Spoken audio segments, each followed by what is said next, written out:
Okay, hi, this is Dr. John Bennett recording from Miami Beach, the home of Neurosurgical TV. Today we have the pleasure of having Dr. SAMER1, MD, a neurosurgeon from Baghdad, Iraq. He's going to give a presentation on neurosurgical operative, um, neurosurgical operative technique.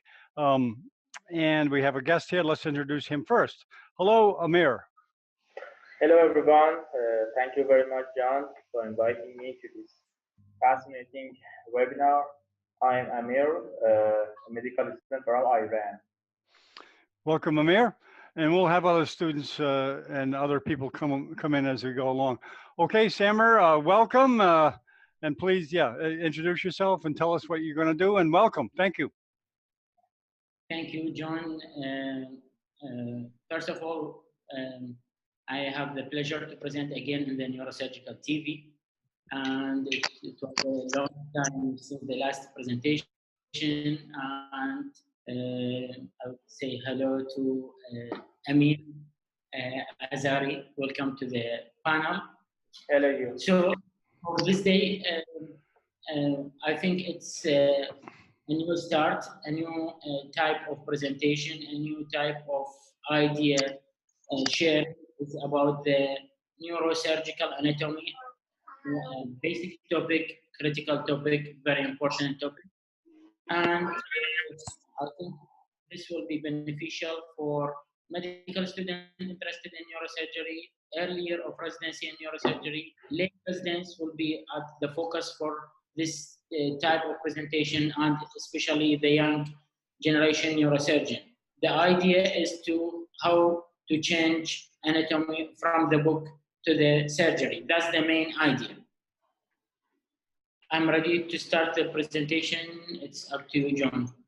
Okay, we're ready to go. So this is the first lecture of a series of 10 lectures focusing on the neurosurgical operative anatomy. Today, this is the introduction lecture. I will give an overview about 9 ideas I want to discuss and share with my colleagues, students, and with my teachers. I have no conflict of interest, and I am a newly graduated neurosurgeon practicing now in Iraq. Recently, I gave the FRCS degree in neurosurgery in Glasgow, and my subspecialty is vascular neurosurgery. I have both training in open vascular and endovascular neurosurgery. So let's start. I always start my lecture with this slide. We are nothing without our teacher, and we are shamefully inferior to them if we do not advance beyond them. We have a lot of teacher role model from all around the world, and we are very thankful for them.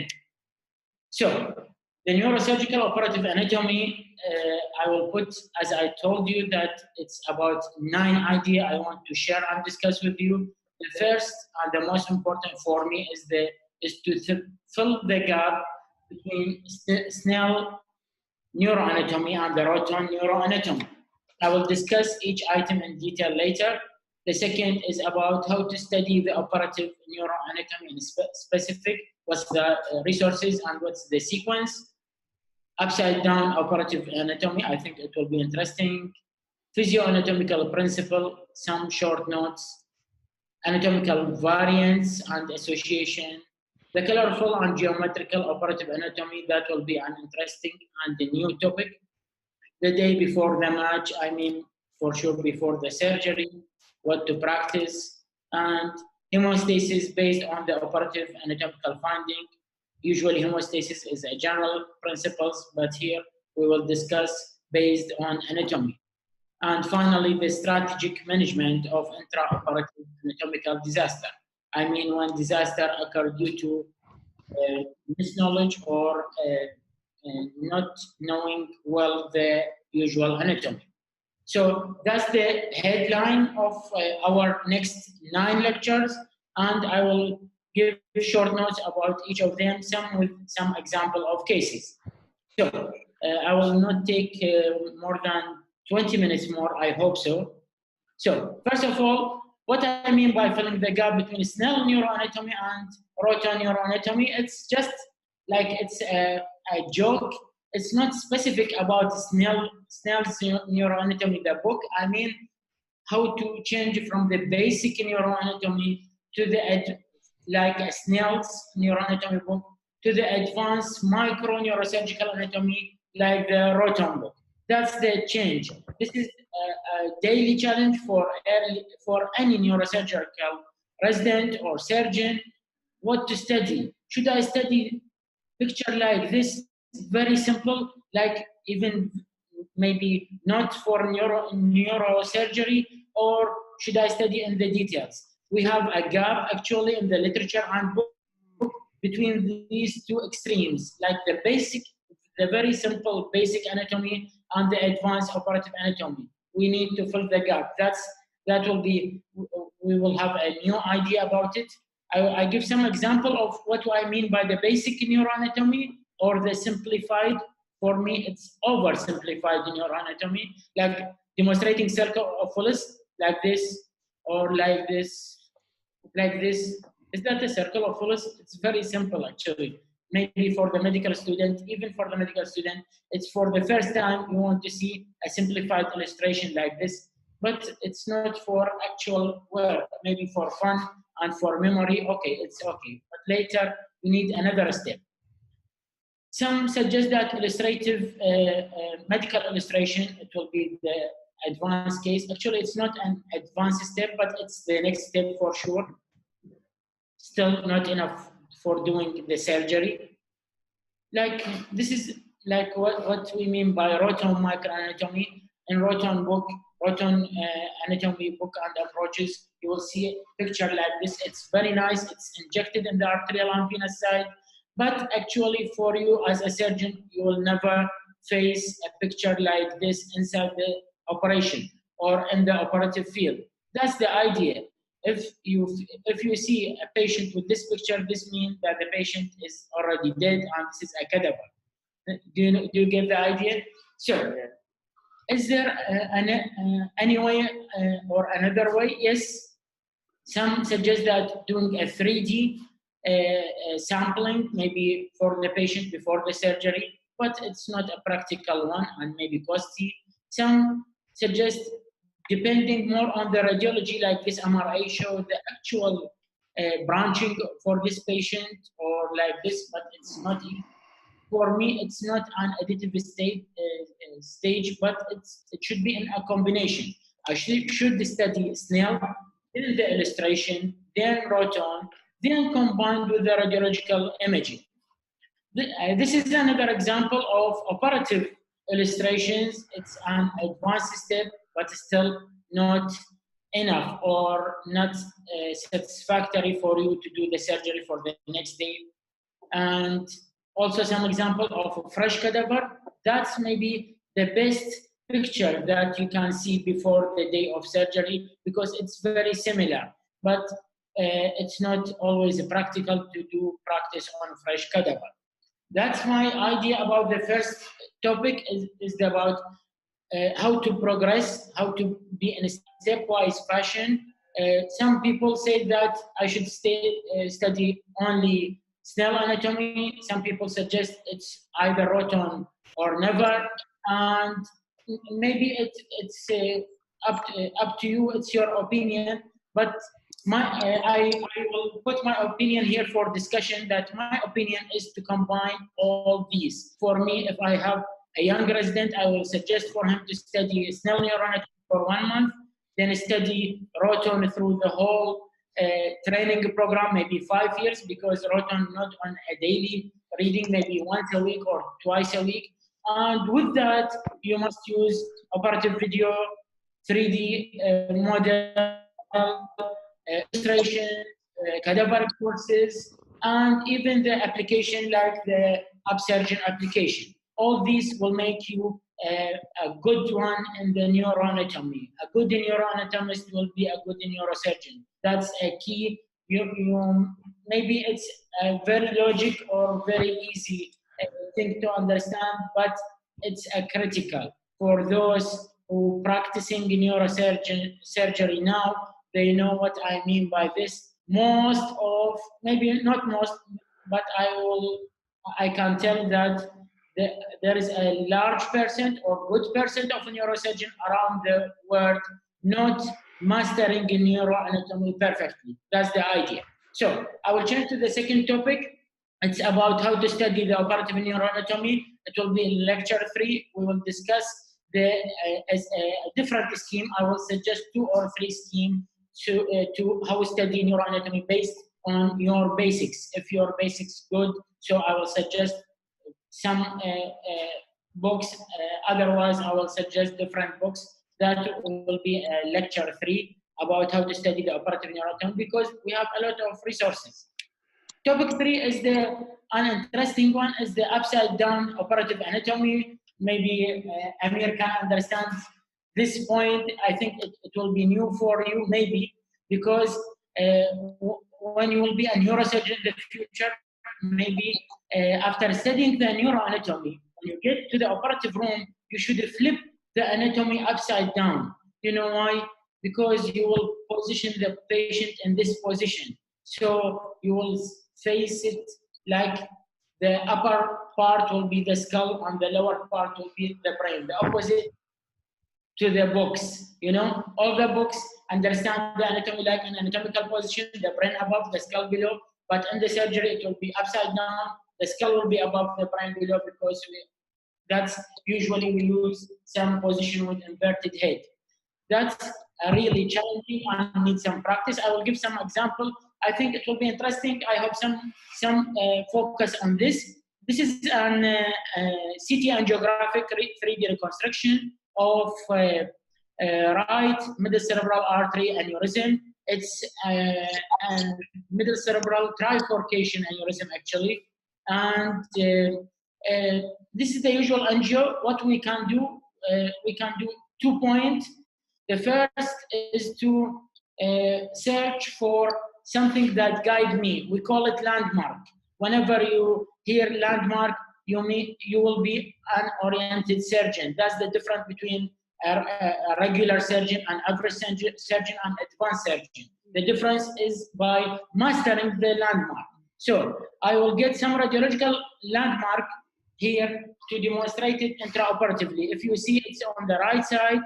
So I don't know if the pointer is there or not, John. See a pointer. So this is the carotid bifurcation, already small spasm, and this is the middle cerebral artery M1, and then the middle cerebral artery aneurysm at the bifurcation. You can see here there is a little blush just above and below the artery. These are perforator above and maybe the early temporal branch below. These are extremely important. If you notice on the side that there is a scale, so from scale you can measure by millimeters what's this, the distance from the carotid bifurcation to these perforating branches, which will be like about 6 or 7 millimeter. Then we will take more 6 millimeter to get to the aneurysmal neck. That's what should I think as a neurosurgeon doing the real surgery. That's my idea here. I'll show you another example within the same case. This is what we use now, and we call it the surgeon view. It's already abstracted from this angiogram. We already show it that CT angio.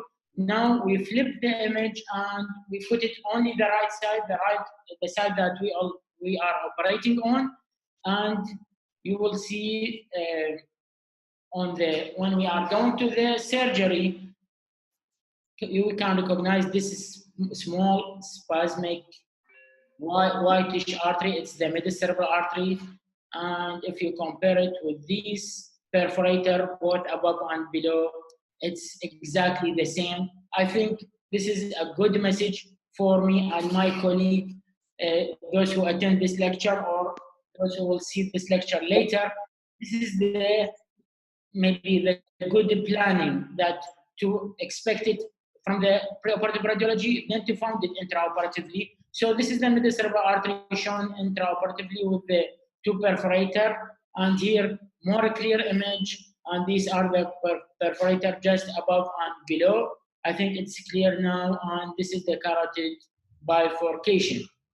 So here we decide why to put the temporary clip on the origin or the proximal part of middle cerebral artery, why we don't put it behind the perforator to preserve more perforator.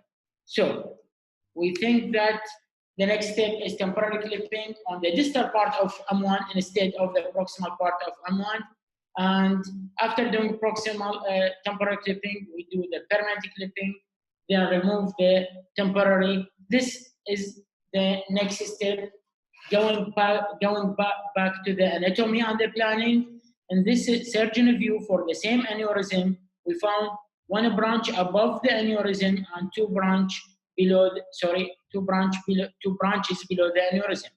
And intraoperatively, after clipping, we search for the superior branch, and here it is. It's the superior branch. It's not clipped within the with the aneurysmal clip. And here are the two lower branches. Actually, these are the superior branches, but in the surgery, it will be lower. I will call it down and up. I think this is a big message. I will just recall it back. And after temporary clipping, we put a permanent clip, then check if there is up and down side branches of the trifurcation. This is the superior branch, actually the upper branch, and these the two lower branch. That's the demonstration of the upside down anatomy, and it's very critical in the surgery, as you see. Another point is the physio-anatomical principle, maybe a new topic, but it's very important. That this means that you should understand some physiological phenomena that occur within the pathology or that change the anatomy of the region. And for example, I put some rules of Roton. These we call it the Roton rules for aneurysm. These are 4 rules. I will demonstrate it like this. If you have aneurysm so Roton said that there is 4 rules. The first rule demonstrated in number 1, that the aneurysm will be always on the branching point or the bifurcation. Rule number 2, that when there is a curvature in the vessel, the aneurysm will be on the outside curve, not the inside. Rule 3, that when there is a flow in the parent vessel, the aneurysm will be with the flow of the parent vessel, like demonstrated in number 3. And rule number 4 for Roton is that the aneurysm always associated with accompanying perforators that should be preserved inside the surgery. If you get the idea, this is an important principle to be put in mind for the surgeon while operating. Where should I find the aneurysm? That's the answer maybe from these principles. Another point is that we will study the anatomical or give some examples of the importance of anatomical variants and even association, like variation in the circle of Willis. Some suggest more variation to be studied, others suggest more variation. Even some describe anterior circulation variation versus posterior circulation variation, and this is the monster stage, the final stage. As a neurosurgeon, as a vascular surgeon practicing there, doing open surgery or closed surgery like endovascular, you must have all these variants in mind, like by repeated reviewing. Another possible advantage for the studying of variants and association can be demonstrated by this case.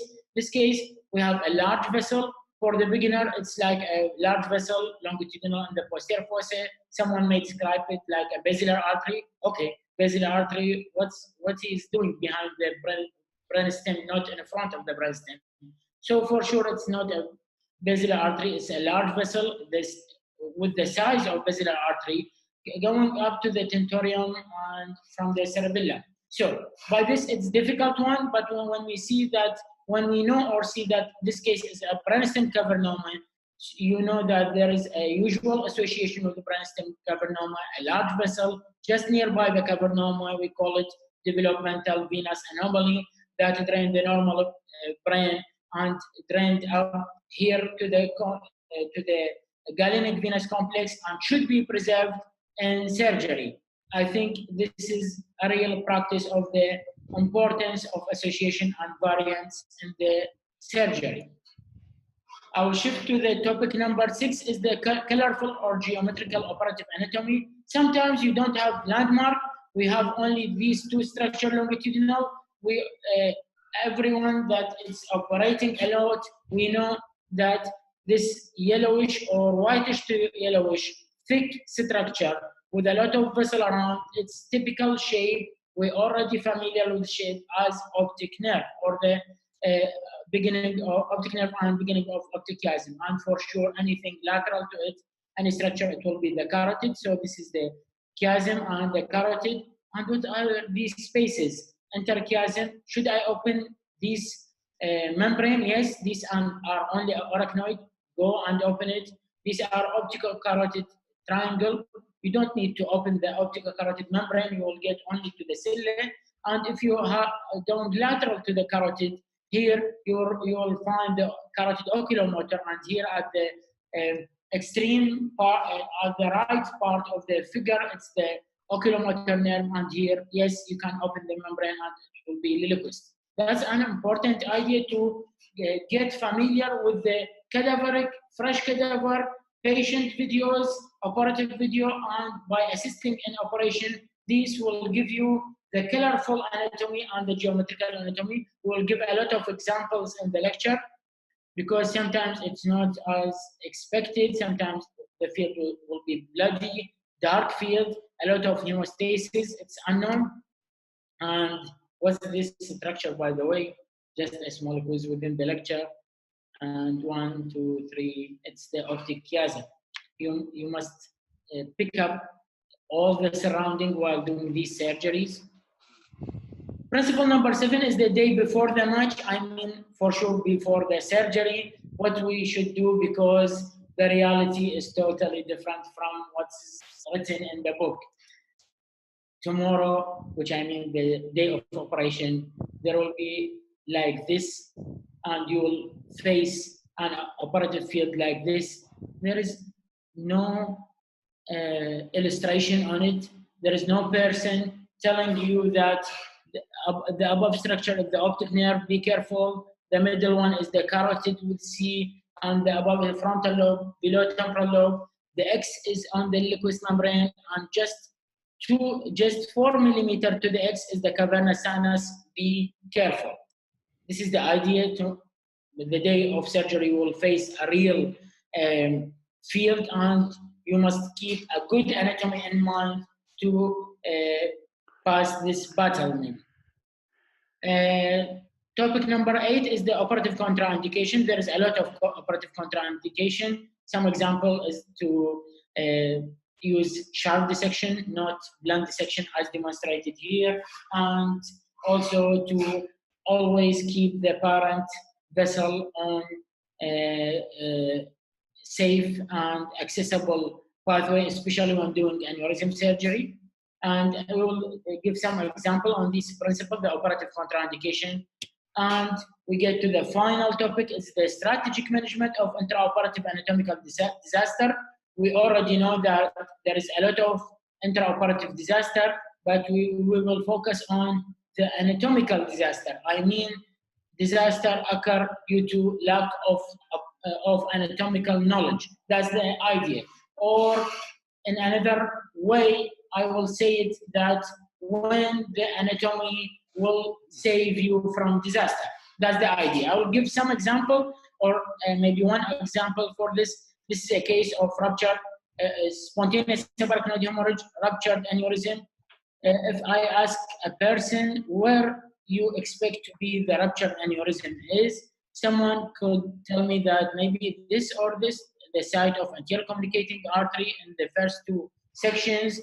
Others may told me that the right sylvian hematoma suggests it's a metacerebral artery rupture, not an ACOM aneurysm rupture. So we get a CT angio and we have multiple aneurysm for this case, and it's both anterior communicating artery aneurysm and metacerebral artery aneurysm.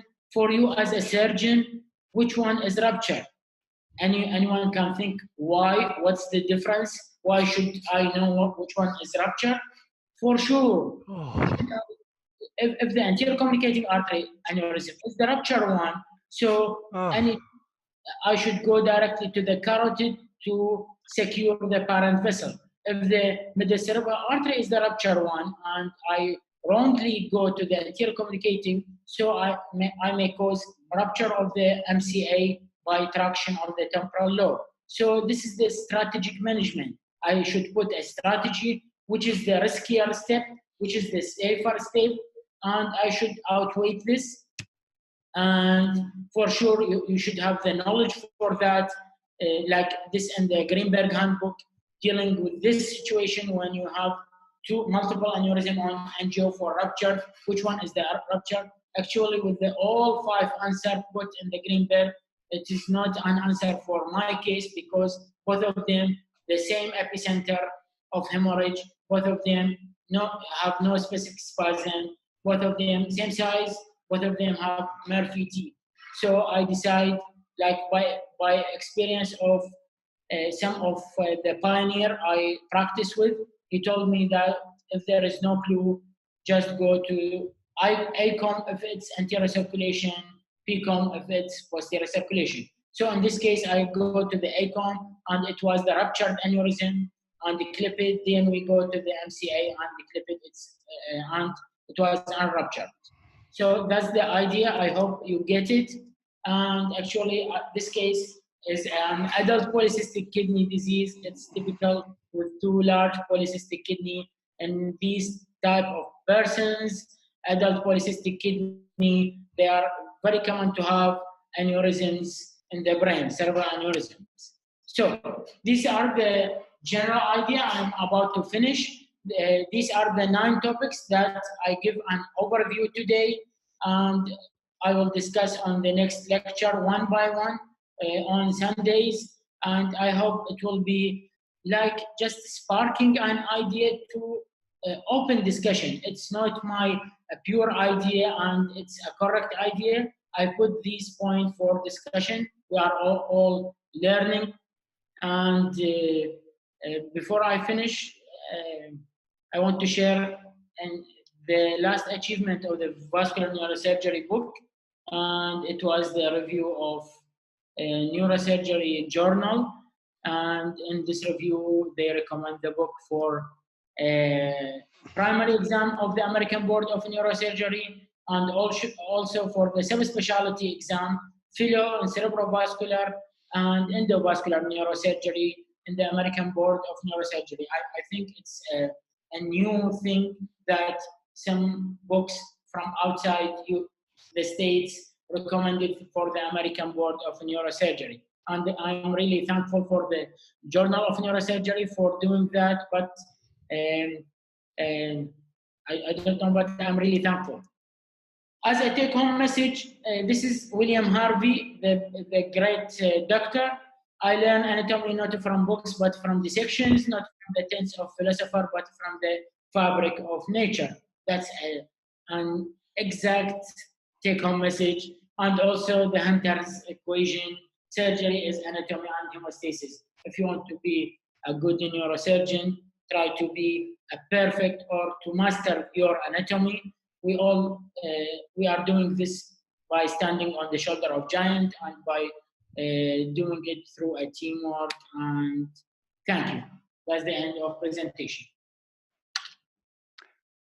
Very good, excellent. Lam, we're going to take you off the screen share. Very good. You know that already. Okay, excellent presentation. And I mistakenly said neurosurgical operative technique. It's neurosurgical operative anatomy. I apologize for that. Okay, before we start the discussion, Samer, let's go around and meet some people that we haven't met yet. Mohammed, could you please introduce yourself to Samer? Just unmute yourself there, Mohammed. You may be new to Samer. Yes, I'm colleague of SAMER. I'm also a young neurosurgeon in Iraq, and he learned me too much about these lectures and intraoperatively. And I'm from Iraq. I'm working now in Ramadi Hospital, and I hope I will transfer to Baghdad next few months with Dr. Samer. Okay, Welcome, Mohammed. Oh, Amir, could you please introduce yourself? Hello everyone, I'm Amir, a medical student from Iran, and thank you, Dr. Ho. That was a great lecture. That was a fantastic lecture. Okay, Thank you. thank you, Amir. Let's see, Stuart. Stuart, ¿dónde están?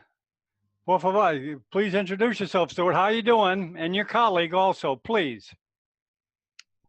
You're unmuted. You're muted. Go ahead. Go ahead. Go ahead, Stuart. Welcome. Good morning. Good day. Could you please introduce yourself to SAMER? Good morning. Thank you. Thank you, Dr. Host. We're in the hospital with my colleague, Dr. Soria, in Cuenca, Ecuador. Ecuador. Vamos a tener más charlas en español. Okay, Al Hassan, could you please introduce yourself? Can you hear us okay? We can't hear you. We can't hear you. I don't know why. I guess your audio is not okay. Al Hassan. Okay, we can't hear you, Al Hassan. I'm sorry. Sorry. We'll try to fix it. Okay. Hello, Ulrich. You've been playing basketball. Yeah. Hello, John. How you doing? Good. How are you today? Could you please introduce yourself to SAMER? Yeah, thanks. Thank you for this such a brilliant presentation, Professor Samuel. Absolutely loved it. I'm Ulrich Sidney. I'm a final year medical student from Cameroon and a future research associate at Harvard's PGSSC. Nice meeting you, and hopefully we can get more of this vascular neuroanatomy in the next weeks. Thank you very much. Very good. Well, welcome. Okay, we'll open it up for questions or comments from anyone. So I would like to start. Go ahead, Ulrich. Go ahead. Please, what would be your advice for someone starting to study neuroanatomy, like it's my case, who's not yet in residency? Is it, do the same documents apply, or do we need something else for a beginner's guide into vascular neuroanatomy? Okay. Hello, Sydney. It's nice to meet you. And actually, I talk about this in the presentation, and I will give it in maybe lecture 2 or 3, how to study the anatomy. We will divide it into 3 categories, like for the beginners, middle stage, and the advanced stage. Actually, it's totally different. It's according to your interests. If you have some specialty in mind, I mean subspecialty within the neurosurgery, that will guide you through more anatomy pathways. That's the big idea. If you are a spine guy, please take the basics from the brain and focus on more spinal anatomy. If you are a brain guy, which is the example that I give now, just take the principle of spinal anatomy and focus more on whatever you can get in the neuroanatomy. And I think it will be like, it's a combination of planning and coaching. Maybe in the lecture, I will give you some example of planning, and I will suppose it a successful plans for me and my colleagues, and even I have been told from my teachers that these were successful plans. And also, you should have a local coach or maybe international coach to discuss from time to time what's your level, what you need next. Sometimes, Sydney, you can get, you can pick the idea of the whole book by 2 weeks. Some person may take 6 months. It's totally different from person to person. Okay, thank you very much. Thank you, Hammer. More questions and comments?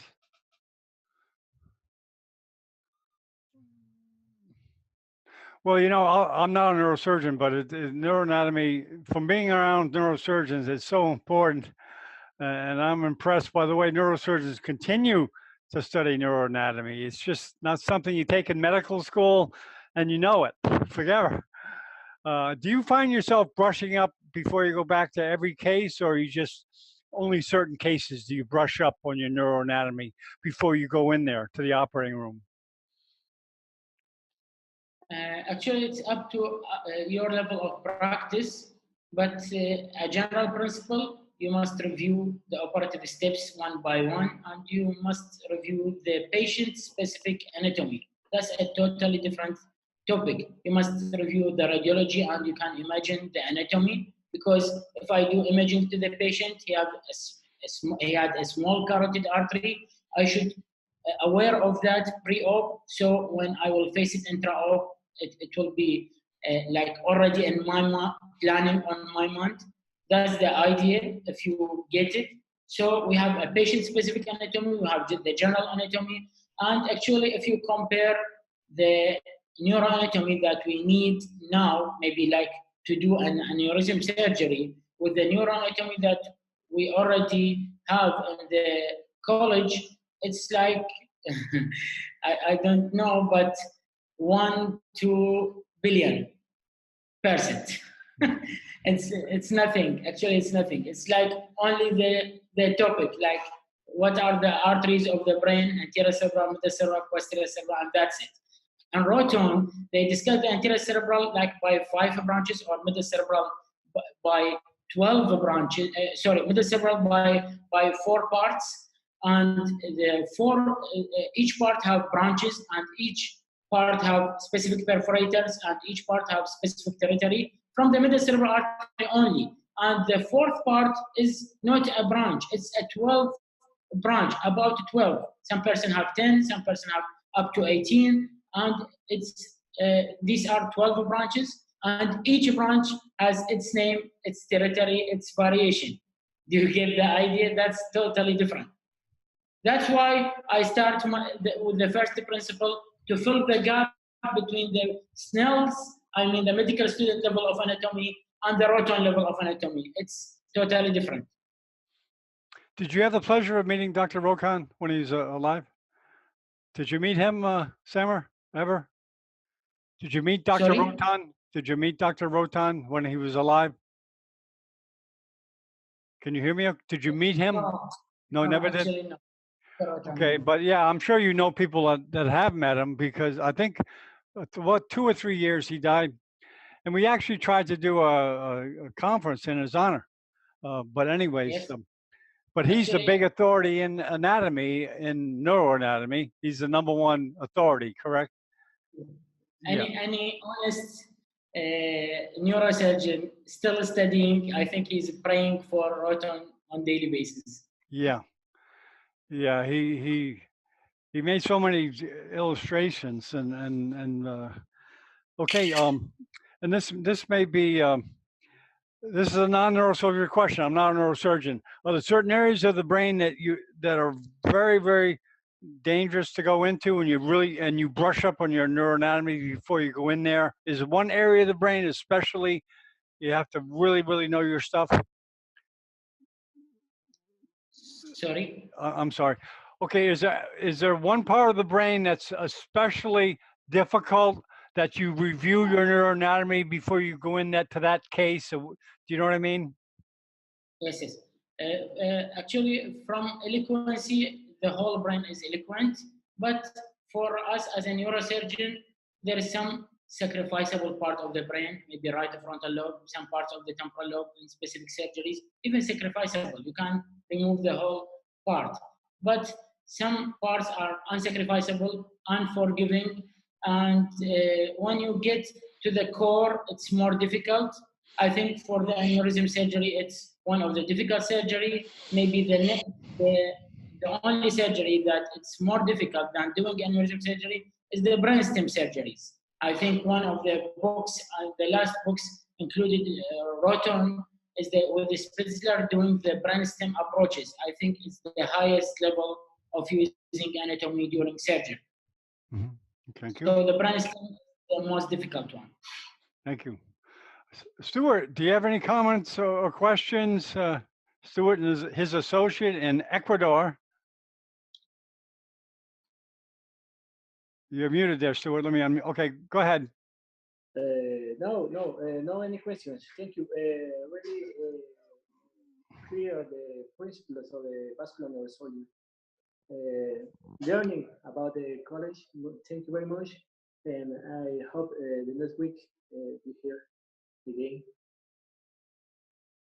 Thank you, Dr. House. Thank you.